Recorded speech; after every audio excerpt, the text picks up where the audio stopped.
How's it going, y'all? My name is Aiden Anderson, and this is the Moscow Minutes. I'll be bringing you the latest from the Latah County Commissioner meetings from the week of April 10th, 2022. Some highlights from this week include further ARPA fund discussions, meetings with the Planning and Building, Grants, and Fairgrounds departments, and a resolution ending the declaration of local emergency for COVID-19. Let's get into it. Monday's meeting began with a short series of action items. The commissioners met with the owner of The Porch, which is soon to open in Princeton, and approved their liquor license application. They also approved a professional services contract for court-appointed counsel, some property tax exemptions for the local American Legion and the Moscow Chamber Foundation, and an indemnity bond in the amount of $50. After an executive session for a client-attorney communication and an interest in acquisition of real property, the commissioners began a discussion about ARPA fund-related projects. They approved the use of ARPA funds for Moscow Food Bank in the amount of $25,000 in order for the food bank to renovate its existing building.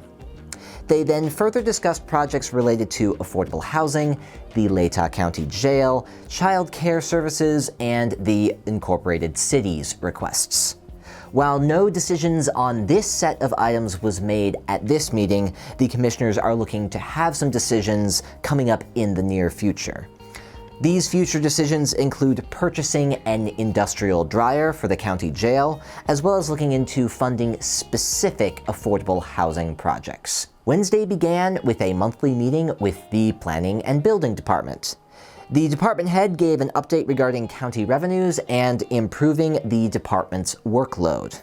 For part of this meeting, the commissioners went into executive session to discuss a personnel issue. Following that, the commissioners approved a request for off-site computer usage for one county employee.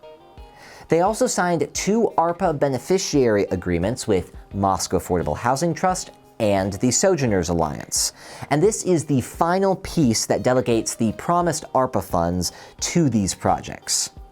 After this, the commissioners held their weekly review, in which they gave updates as to what they've been up to during this past week. The commissioners then met with the heads of the Grants and Fairground departments and received a monthly update from both of them. For grants, that means looking at upcoming grant-related projects, and for Fairgrounds, it means looking at upcoming events that are happening at the Fairgrounds.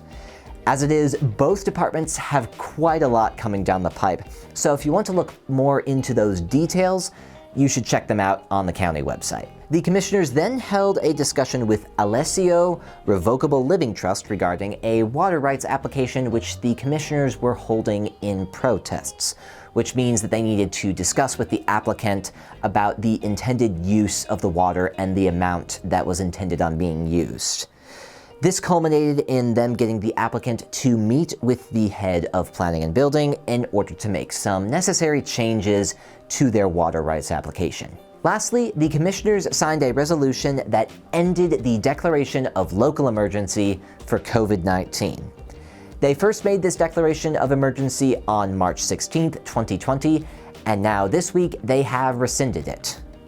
This does not affect the county's ability to implement their own COVID policies should they see fit to do so. Rather, it ends the cooperative emergency structures that were initially set up at the beginning of the pandemic between the state, county, and various local entities.